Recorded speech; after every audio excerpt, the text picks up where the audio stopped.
Between the two of them. The inside of coats. Marcus gets too heavily involved. And that's Whitehead and Coates.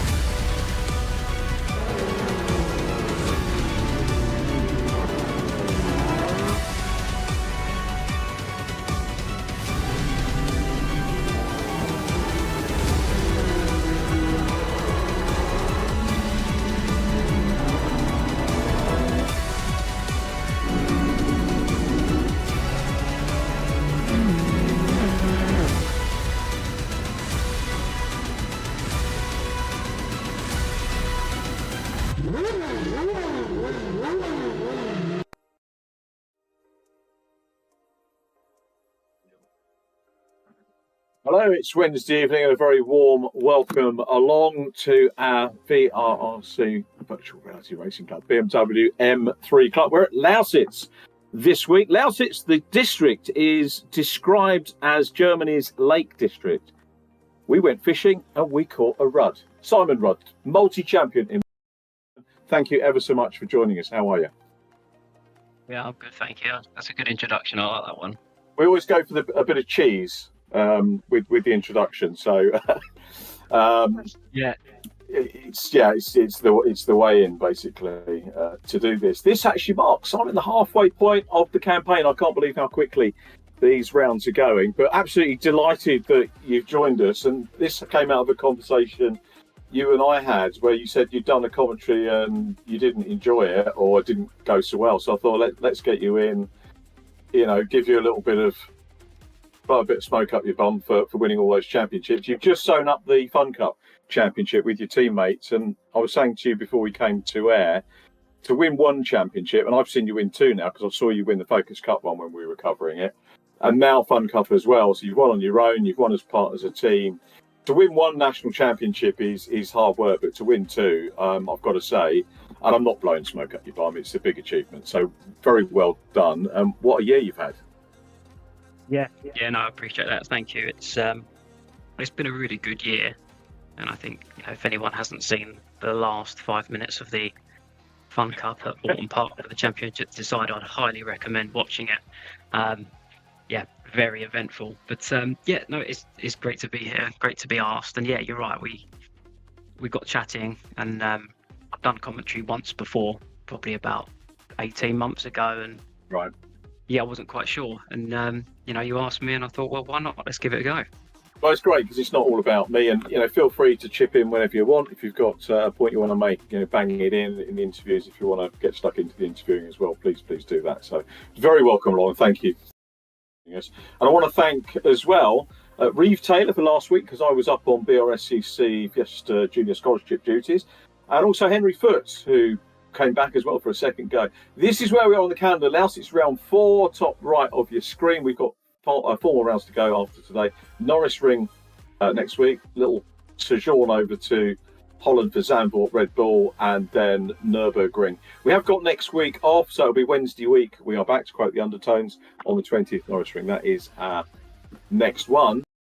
Well, I did actually dip into the stream once I got home last week, and if you were watching, you'd have seen, like me, the following awards coming through, with first position going to Oliver Gibson, who moves up to the top of the championship. We'll come to the table a little bit later on. Eric Axelsen, P2 on the 3 races overall last weekend, and Jack Smith. So a familiar look to the overall podium, and driver of the round went to our overall winner, Oliver Gibson. And tasks that we've got, Simon, is for you to think about drivers, not just the winning drivers, but any driver that stands out over the 3 races for driver of the round. So we'll message on that and talk about that as we go.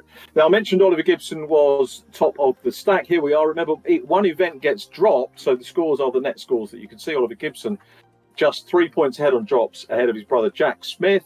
Eric Axelsen third. When we're talking about podiums at the moment, it seems a little bit weird not to be talking about Scott Bugner, because he's been there or thereabouts hugely through the rounds that I commentated on so far, and he's in 4th place, not that far behind.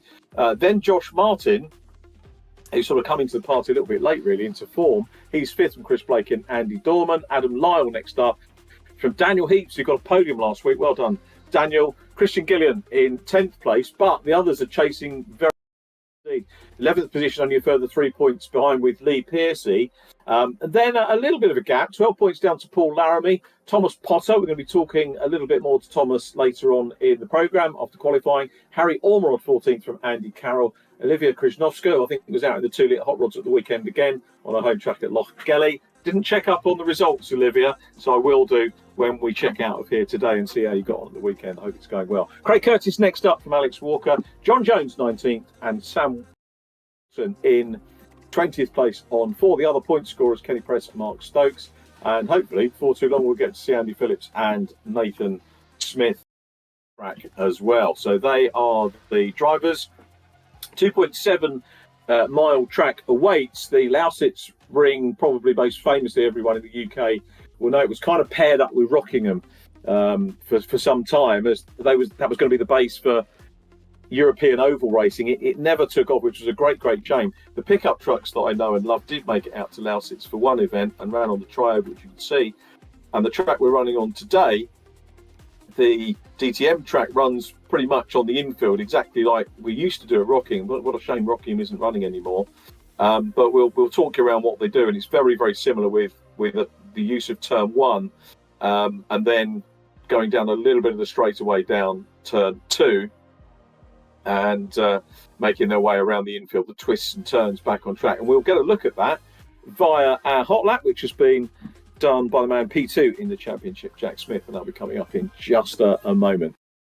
As ever, we've got qualifying 2 sprints in the feature race, and this is a look at how Jack Smith guides us around the track.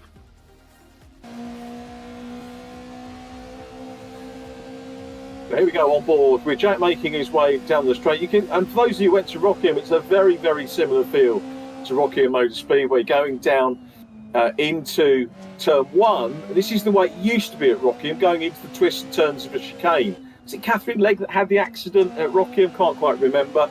The Germans seem to handle it a lot better than we did in the UK. So we used to go flat at turn 1, but in Germany here at the Lausitzring, it's very much the twists and turns. The left-hander there at turn 5 brings us back onto the main straightaway, and this is the second of the 3 straights, and it's a short-lived visit before we hook a left into turn 6, virtually a hairpin, then back on the infield twist here. Turn 7 is a right-hander, straightens up a little bit. This is a wee bit like the run-in towards Tarzan at Rockingham, if you can remember that.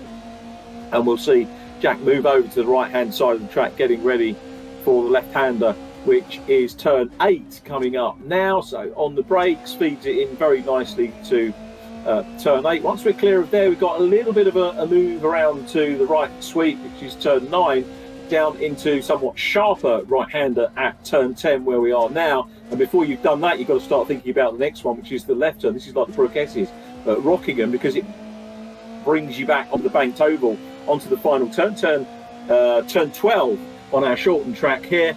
Out of that final turn, getting pretty much full speed and across the line to complete a lap of the Lausitzring DTM circuit, courtesy of the man P2, as we said in the championship, Jack Smith. 1 minute 30.88 is the target time.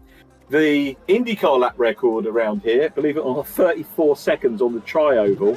If you're racing Carrera Cup, I'm pleased to say it's with the man that's got the Porsche Carrera Cup lap record around here. That's Harry King, who I met through Janetta. 1:24.174 in Carrera Cup, but we're looking around about the 1:30s for qualifying, which is well underway. And I'm going to kick off and get a word in edgeways as we start up and say, Simon, what are your thoughts on this track?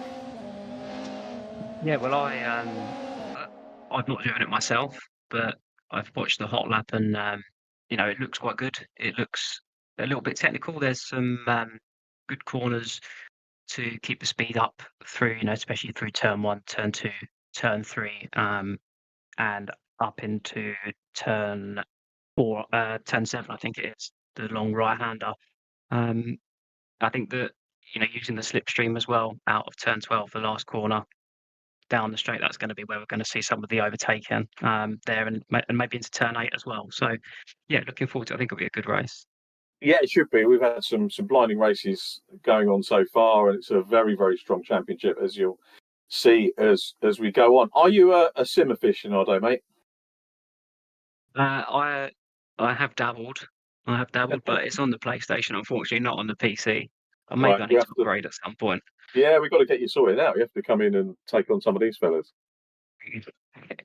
Yeah, I think from what I've heard, there's some super quick drivers here, and I'm looking forward to seeing who comes out on top, actually, because we're seeing some fast sectors going at the moment. Jack, I think Jack's pole at the moment, and Eric's not far behind. So, yeah, I think some of these guys will be super quick.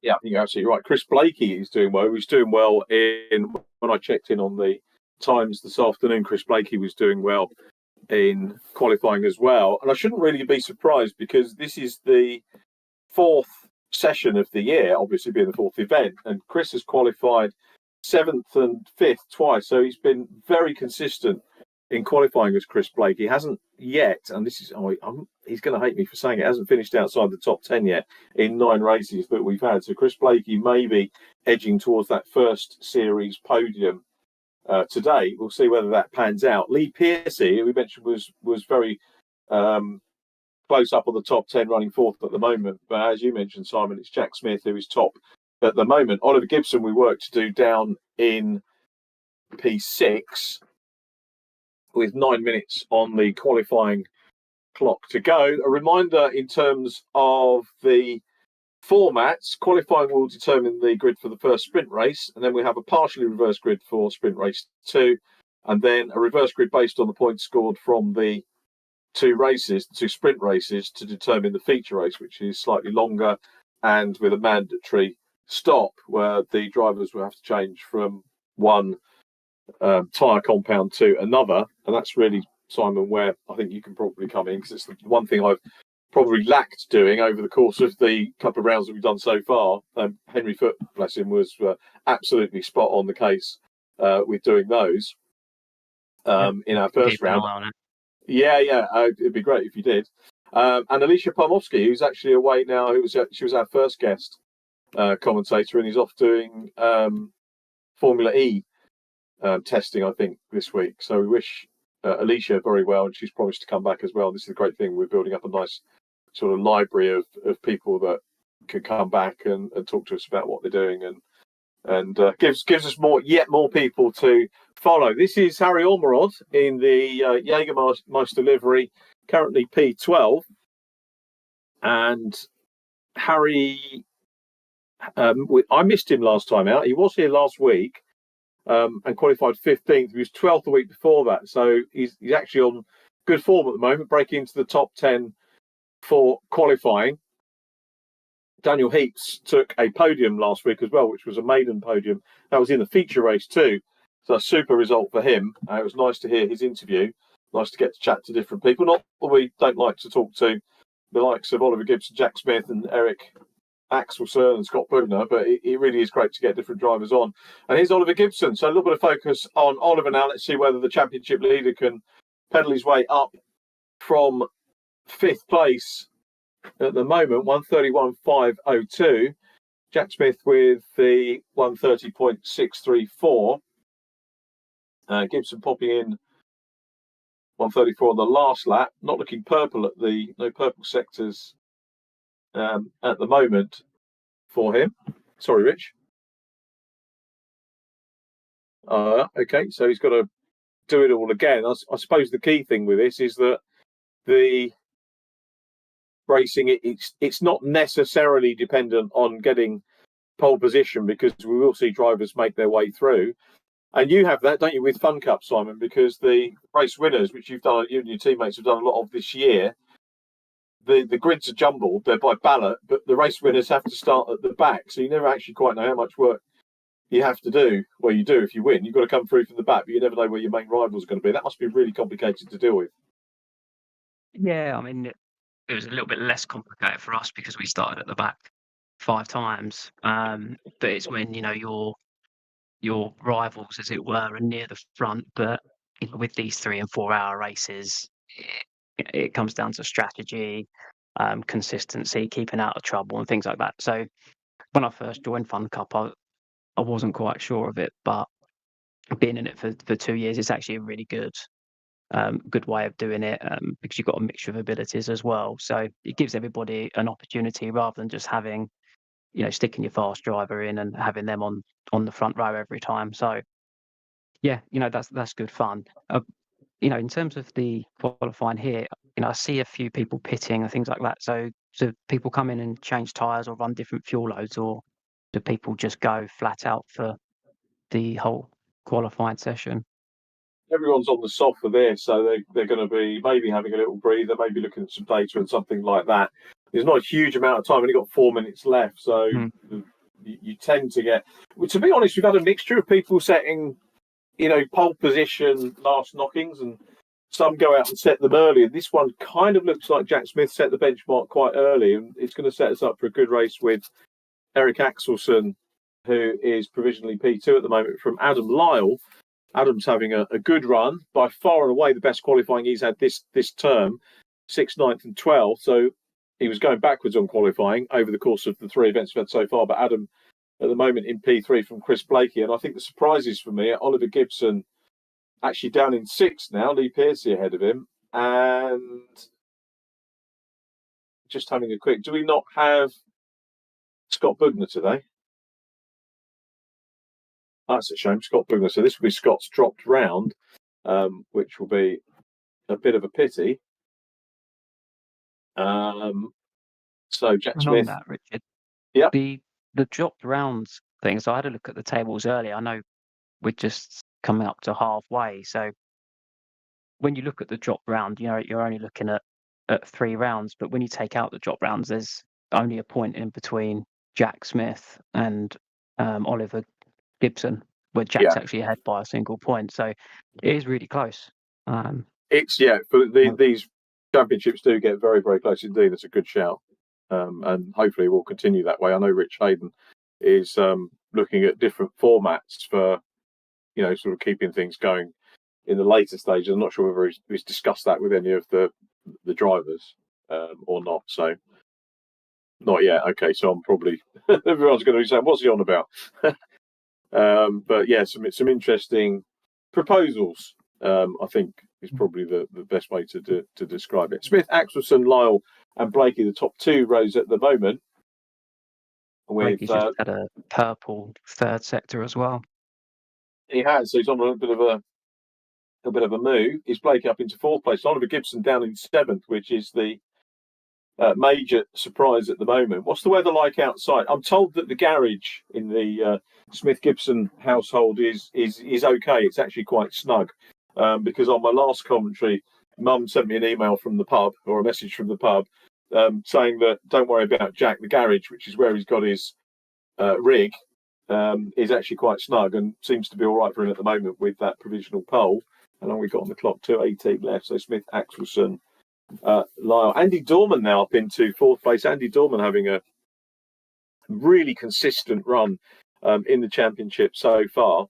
Hasn't finished lower than 12th place, mainly well inside the top 10 as we watch Eric Axelson P2. Eric is orange in sector 2, and smooth as you like, Eric Axelson. Remember, third in the standings at the moment. Bugner's drop score is going to come back in. I haven't got his drop score to hand, so if Scott's not here, that's a shame. Hopefully, into the pit, so that's his qualifying over. Yeah, that's going to be it, isn't it? Yeah, I think we're gonna, people are just going to be starting their last laps now with 1:25 left on the clock. So yeah, hopefully we'll see some purple sectors. Fingers crossed. What normally happens, Simon, is I start writing down the times. Obviously, you don't get a TSL print at these events. So I start writing them down. As soon as I write them down, the times change. Jack and Eric's hasn't, so I've got them 1 and 2. Adam Lyle third has stayed the same since I wrote it down. Fourth position has now changed. Obviously, we've got Chris Blakey's come back into fourth. Andy Dorman in fifth. 58 seconds remaining. This is actually got a slightly different look to some of the rounds that we've had so far this year, and it might be because Scott Bugner's not there and qualifying in the top. Lee Pearcey 6, really surprised to see. That's the other reason, is Oliver Gibson down in P7. Daniel Heaps is gaining confidence. The teenager is in 8th place. It's really good for Daniel, and we qualified 6th last week, so he's getting himself sort of more consistently in the top 10 as Josh Martin. Now, has Josh Martin done a lot of practice here? Looked like he was drifting earlier on. So what's the word from Rich? He's done no practice. All right. So when he practices, we can normally expect to see him battling for a podium. But as he hasn't, I suppose 8th place is not too bad as we pick up with Olivia Krzyżanowska, Scottish lass. I always forget Olivia's a teenager as well, just out of mini stocks racing on the short oval. So Olivia, I apologise for that. Olivia was our featured driver in the first event. We'll interview the pole sitter, but then we have a word with a driver that we haven't had a chance to catch up with before, and we did that with Olivia for event 1. So Olivia, I'm really sorry that I've overlooked you as one of the youngsters, but take that as a compliment because it's the way you've been driving belies your age for sure. And I bet Olivia would have loved to have had a go at Rockingham. I really hope Rockingham comes back. It definitely needs to be added to the UK calendar again. It's a super venue. There's so much that they could do there without too much change, to be perfectly honest, to get racing back there and to be a lovely venue. Again, clock is down. Simon, did you race at Rockingham? Yeah, I did race there a few times. I did British GT there actually. Oh, cool. My one and only British GT round at Rockingham. So yeah, it was a good track. Did a few of the different configurations there as well, so in VW Cup and British GT and things like that. So good stuff. Well, we'll catch up in a moment or two, Simon. But before we do, we're going to have a quick break, courtesy of Evnia.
So, welcome back. Thanks for that. And we need to catch up with our pole position man. And it is for the third time, believe it or not, in 4 events. Jack Smith takes pole position. Luckily for Jack, he's not talking to me because last week it was Reeve Taylor at Oschersleben. But well done. 3 out of 4, Jack. Not a bad start with big ballast on board as well. Yeah, no, I'm really surprised to be talking to you, to be honest. I think my realistic expectation would be to be top 5 in qualifying. Right. So yeah, it sort of just came together in the last, like maybe 5 minutes before the end of the final practice session. It just sort of clicked, and then I did my fastest ever lap on qualifying on the first lap. So yeah, something's gone right.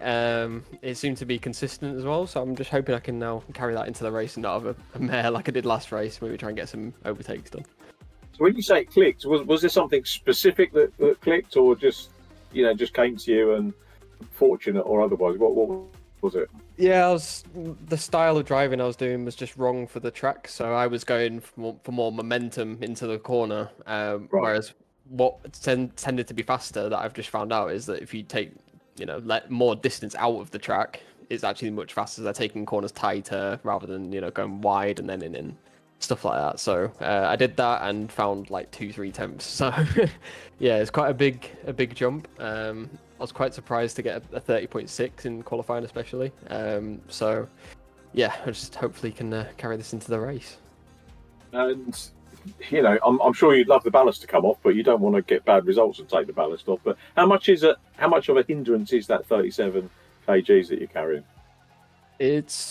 I do sometimes do hot laps for Rich with no ballast on, like last week. I think the gap difference with 0 ballast compared to 39 was about 8 temps. So it's quite a lot. It's quite a hefty amount. It doesn't feel too different, but it just lose that raw pace out of the car. So yeah, it's not too bad in this car. I know in some other cars you could really feel it, like where the ballast is placed. But yeah, in this it's fairly central, so it doesn't really make too much of a difference. But yeah. Definitely raw pace it's a chunk for sure. And then I was just looking, actually, the front row of the grid is the same as event 1 that we had at Sachsenring. So you've got Eric Axelson alongside you. So Eric's going to be a big threat as ever. And what's the brotherly love like at the moment? Because Oliver's down in didn't see where he qualified. Was it outside the top 10? He's P7. So yeah, Ollie's. We were both really struggling with this track, to be honest. We were sort of near about the same lap time, and then it's just got clicked for me. So I'm hoping Ollie will try to get the hand of it. I've told him what I found out, and he's got the same setup as me, and exactly the same.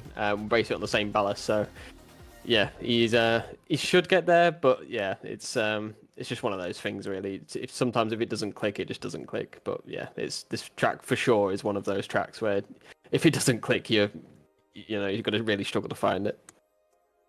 So, just consistency, isn't it? Absolutely key wherever we go. And how frustrating is it having sort of qualifying for the first sprint race, and then it's just work, isn't it? Because if you capitalise on your qualifying, you win the first race, you're off the back for race 2, and if you score well in that one as well, you're off the back for race 3. So it's relentless. It's a relentless evening, isn't it?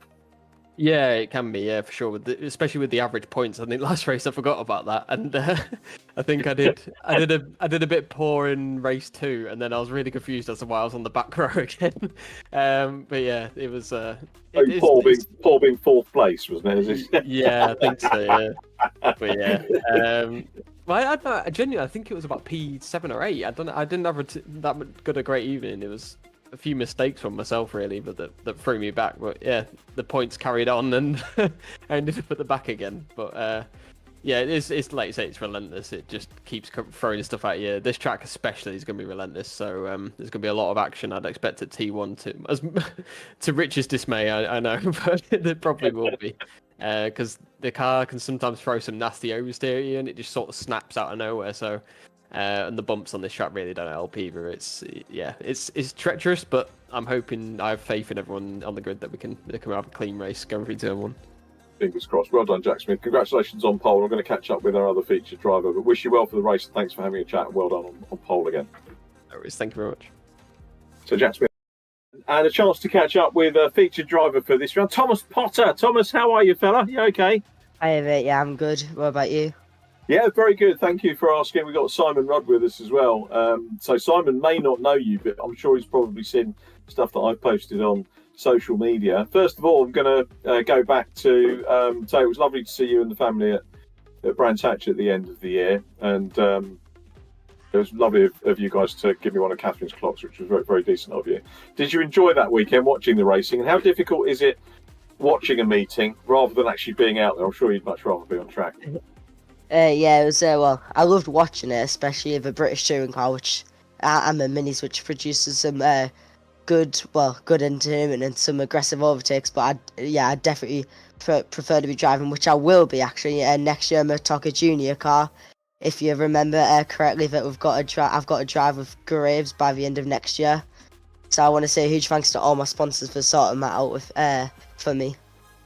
Absolutely mega news. I think, to be fair, the Toka Touring Junior Saloons, that's the other championship, isn't it? The Toka Junior Championship are hoping to get their sort of first full-time driver announced, and they'll be able to make a much bigger announcement for you themselves officially once things are up and running for next year. But it's all looking really positive, isn't it, with Tom Ingram's comments coming up, and the social media feed's great on the championship. We're getting different things coming out every week, which is absolutely brilliant to see. But let's talk about this campaign. So at the moment, you've had. Where did you qualify today? I've lost the times for it. You've had a 10th, 7th, and an 8th over the course of the virtual season that we've had thus far. How's today gone? Today's not gone too good. I've got pace to probably match Josh Martin, but I just couldn't really get a lap together this session. But I know I've got race pace around this track, as I've been doing some AI races to learn overtaking spots and just, keep it clean. So I think I can probably get top 10, which should set me good for race 2. But yeah, my qualifying in these cars has just not been great at all. That's good. Do you know what I'm going to do now? I'm going to stick Simon Rudd on the spot, and I'm going to say, Simon, ask Thomas a question. Yeah, well, I think you got there before me. I was going to ask how he felt it went, but I guess, like your aims for this race, get into the top 10, look for that reverse grid pole, and go from there. That's the plan? Yeah, that's exactly the plan.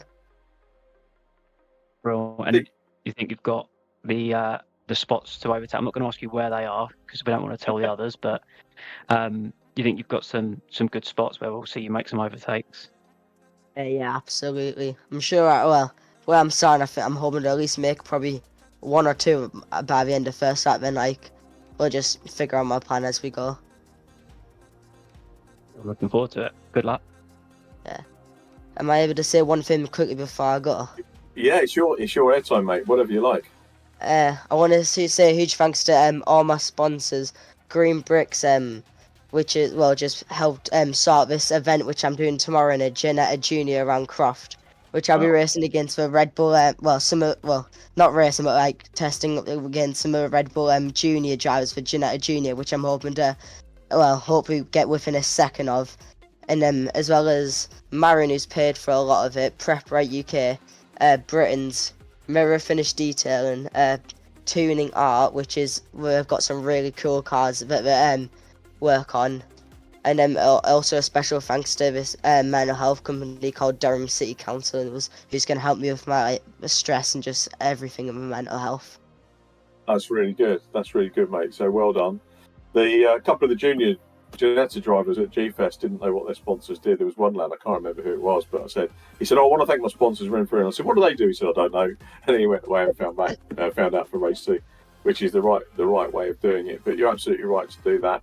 The other thing I was going to point out really for Simon and any new viewers we've got, if you are a new viewer to VRRC, a very warm welcome. Thank you for joining us. And Thomas raises awareness for anti-bullying online, which are all right behind, and you can see on the front wing there, bullying costs lives. Serious message which Thomas is promoting through social media. So I'm going to say thank you for doing that again, Thomas, and we'll keep banging away to try and get that message out there as much as we can. Good luck for the race. Thanks for the chat, Thomas. Yeah, thank you. Didn't leave Thomas with much time to get ready for. Be mindful of that when we certainly get into the feature race. So I'll try and keep the interviews a little bit shorter. I could talk all day to some of these guys and find out what they're up to, even if I've spoken to them. So we've got 8 seconds to go on this one. The lighting sequence is underway. Jack Smith on pole position towards the outside, the left-hand side of the track. He gets away well with Eric Axelsen in P2. It's Adam Lyle next up who's going to challenge him, but Axelsen comes out towards the wall as they go down towards turn 1 to get the sweep in towards 1 and 2, the chicane, and runs well. Really good start there, and I think that was crucial for Jack Smith. And he's really mirrored, Simon, what happened back at the Sachsenring, the first round of the year. Jack Smith leading from Eric Axelsen with a nice clean start. Yeah, it looks like a clean start from the front. You know, if Eric can try and unsettle Jack quite early, I think then we'll be in for a race. But Jack's pace looked really good. I think there's a move going on down the inside, just into turn 6 there. Yeah, Andy Dorman and Lee Pearcey having a little bit of a moment. Andy up into 5th position. That's pretty much where he started. And Oliver Gibson making progress through there. Gibson through on the inside, the pink, white and blue, with Lee Pearcey now trying to get back at him as we go to the drone shot. And it's Pearcey in black and yellow. Gibson obviously realises that he doesn't want any contact, so Pearcey through safely on the inside. Gibson with time actually in this race as well. It's a 15-minute race to work his way up towards the front if needs be. And similarly from Eric Axelsen, the one thing you'll see from Eric is that he won't, you know, make a rash move off the start. He'll bed himself into the race and then work out what he can or can't do against Jack Smith.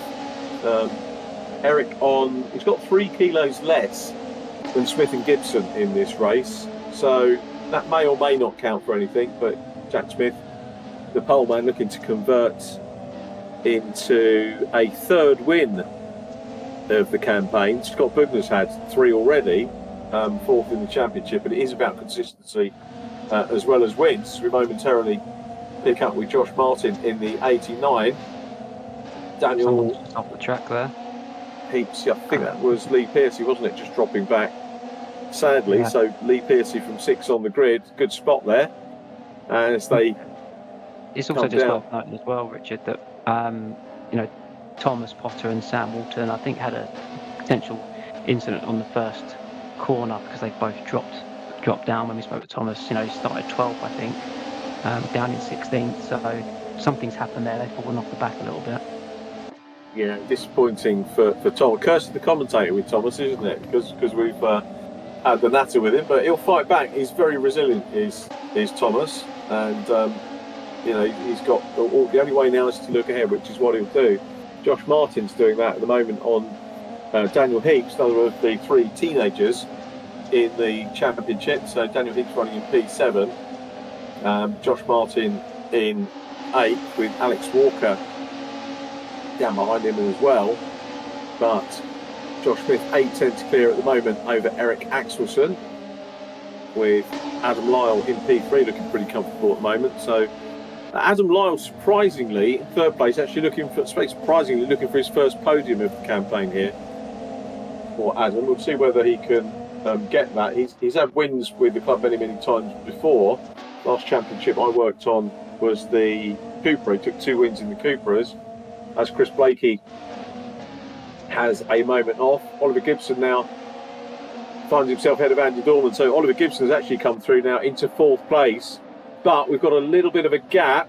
There's a dive there from Daniel Heaps, who's going to go side by side with Andy Dorman as they go into turn 1, so a big sort out there. You can see how that is really benefiting Oliver Gibson, who got some serious work to close down Adam Lyle, and that's because of the traffic, I think, that Oliver's had to deal with here. Yeah, I think there's been there's definitely some action there, because I think Lee Pearcey's dropped down a little bit as well. And you know, Oliver is just making his way through. You know, he started 7th, he's up to 4th, a couple of seconds gap into 3rd place. But yeah, you know, he's made his way through without any issues so far. Looking back at Daniel Heaps with Andy Dorman in 5th place, and a big train of cars behind the top 4, beginning until top 3 clear, with Oliver Gibson just leading that group. If you look in, you can't even see in the distance the top 3 at the moment, with the Eden Garage car trying to close down on Oliver Gibson as we get to the 1/3 stage of the race. Little wobbly moment there for Daniel Heaps. Here is Eric Axelsen in P2. So the gap's actually gone out. Last check I did was around about an 0.8 of a second. It's gone out to 1.1, 1.2 now. Jack Smith over Eric Axelsen. Still within sight, which is key. As Daniel Heaps pops. First sector. Oh, good spot, yeah. So Eric here getting into a little bit of race rhythm, which is good. Daniel Heaps now up into 5th, but a bit of work to do to close down on Oliver Gibson. Heaps is new to VRRC, Simon, so he's sort of bedding himself in with these other drivers and has done really well. And it's the sort of progression you really want to see. I mean, I'm sure he'd like to have come in and been banging away at podiums in the first event, but to get a podium in the feature race of the 3rd event was really good. And he's kind of hanging on to that momentum at the moment. Is he looking a bit rear-endy, though, for our liking there? He's definitely, he's definitely keeping up with them. And I think, he started 9th, I think, again up to 5th, so he's come through with Ollie. So yeah, good to see. I wonder if he can keep it up there. But it's good, and I think there's a move potentially just on the inside. Yeah, and Dorman being second. Yeah, Lee Pearcey having a go at Andy Dorman, wasn't it? Let's see on there. You can just see in the mirror on the left-hand side how close Lee Pearcey was getting to Andy Dorman there.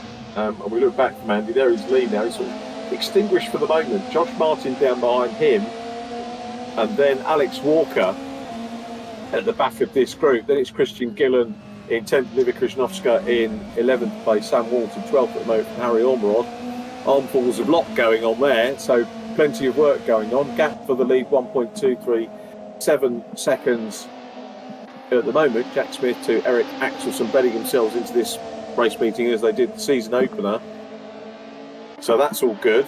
Who was 3rd on the first one? Oliver Gibson was 3rd in the first round. He's got a lot of work to do to catch up to Adam Lyles to try and mirror the round one podium. But we're pretty much focused here on Andy Dorman chasing Daniel Heaps at the moment for 5th position. So he's managed to get there, but he's under a fair bit of pressure, and once you get sucked into a battle, it really does slow things up, doesn't it? Yeah, absolutely. We're going to see here the slipstream will make a difference, and if the move can be made into turn 1. But just going back to what you were saying, Richard, with Daniel, of course everyone wants to come in and win, but we know that some of these guys are super fast. So being up in 5th place is a really good performance, especially for the 4th round. So yeah, hopefully he can hang on to it, but you've got some experienced guys behind him and a long train of cars behind him. So yeah, with just under 7 minutes left, it should be quite interesting to see if we get some action. Definitely right. And Daniel wants to hang on to this because it will be his best race 1 performance in the category if he can hang on to 5th place. But that's going to change now because Lee Pearcey dives down the inside. As he overcooked it a little bit, Lee? No, he's managed to hang on to it as a good move down the inside. So Lee Pearcey relegates Heaps down to 6th place. Lee up into 5th position now, and Andy Dorman in 7th. These 3 really battling hard as we get into the last third. I think he took 2 there, didn't he? He went from 7th to 5th. Yeah, it was a pretty mega move, wasn't it? He got that sussed out. Yeah, absolutely, and a purple sector to go with it. So, yeah, I think he's had some good speed out of turn 5 and sent it. Really, really good move. Really clean move as well.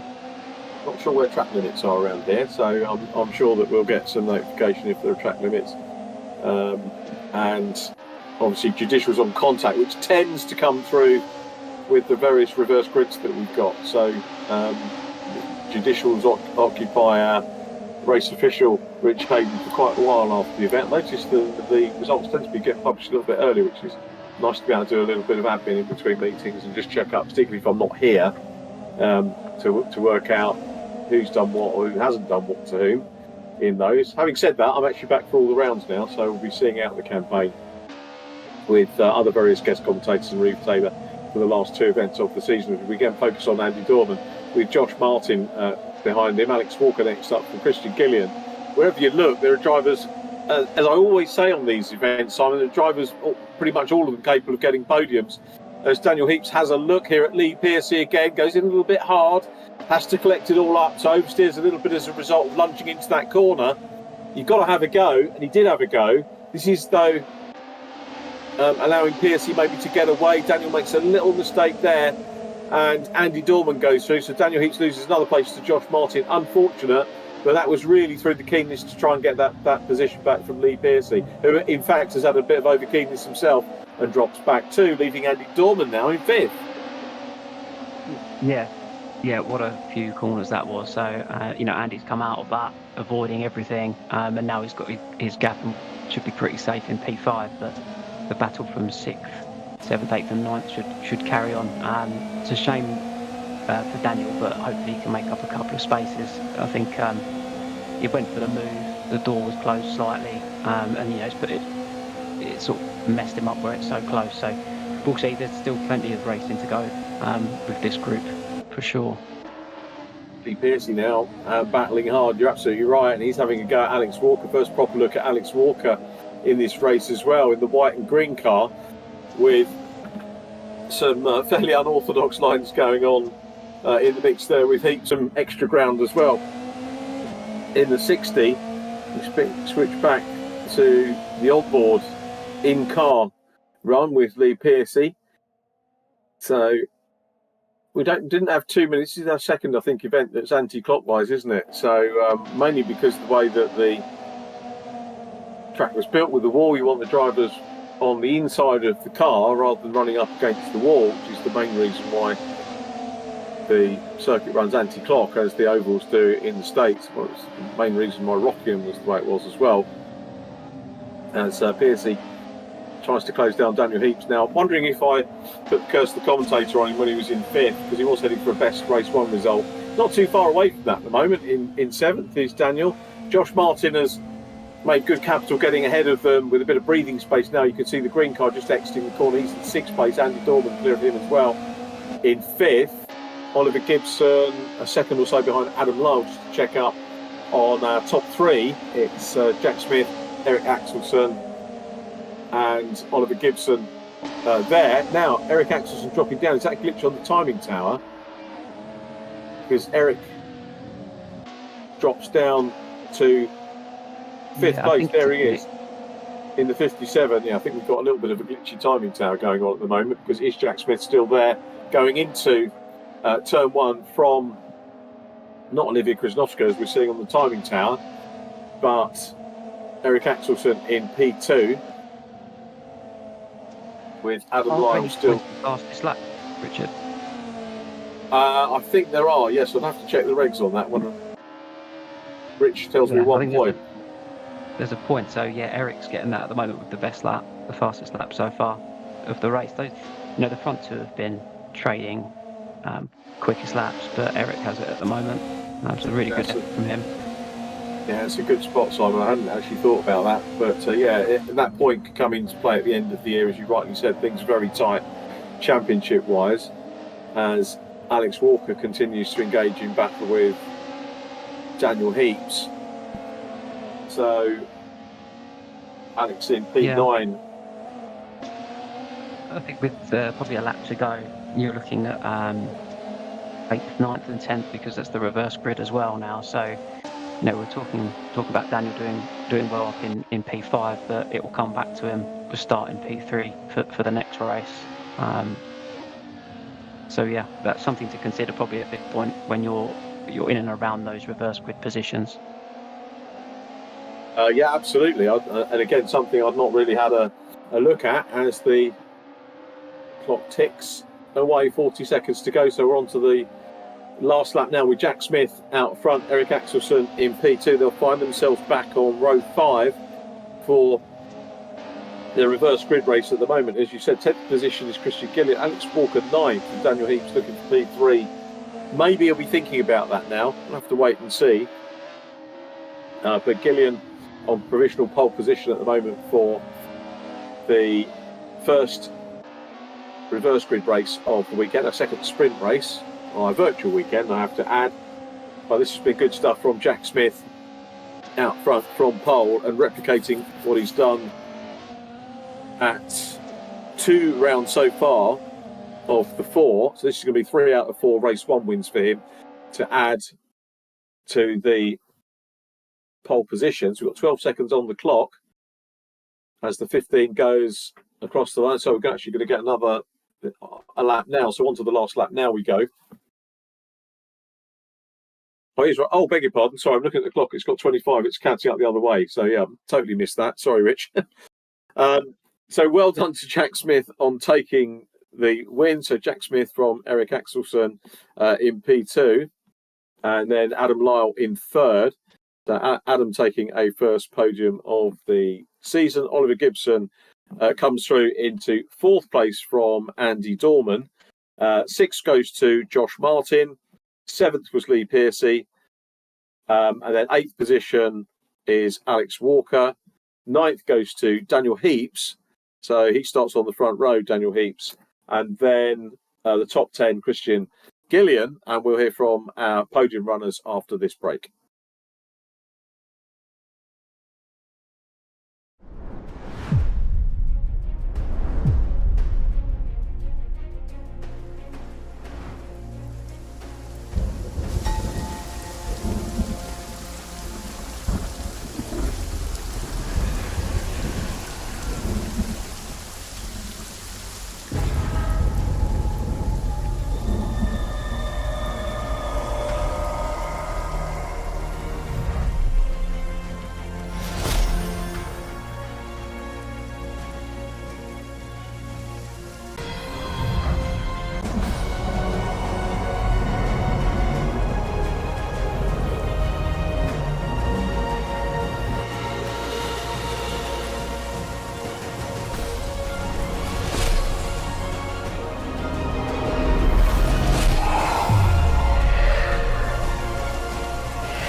So welcome back. Thanks to Aegon Pro, and well done to our top 3. It's a great pleasure to welcome back to the podium Adam Lyle. Adam, great stuff. Well done on P3.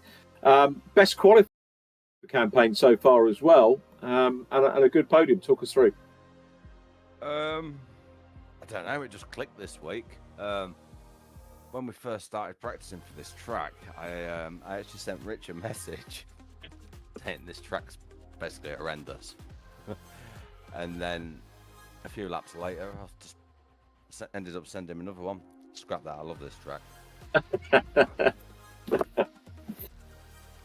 So was that just your gut feeling when you just started on it? I mean, so many things can affect psyche, can't they, when you're going into any sport or any day for that matter? Yeah, I don't really know what it was. It's because of some of the markings in that. I think I was just struggling a little bit, so I just followed someone round for a few laps, and that was it. It just clicked. A decent result. I mean, when you do it it's a sprint race, but when you do it off decent qualifying, that's what you're after, isn't it? And then you've got a load of hard work to do a little bit later on. And I know it's early to talk about championships, but that sort of consolidates 7th. You were joint on points with Andy Dorman, and possibly now overtaking Chris Blakey. So it sort of kind of puts you into that Josh Martin sort of territory for 5th as well. So it's good bit of climbing. Yeah, I didn't realise I overtook Chris. That's quite nice to know, with him being the local rival. Yeah, quite handy, isn't it, for that? Aims for race 2? Honestly, not to bin it. Every time you ask me this, I always seem to bin it in race 2. So that's my aim, just not bin it. Fingers crossed for you. But a great podium, well done, and hopefully we'll catch up with you a little bit later on in the meeting, Adam.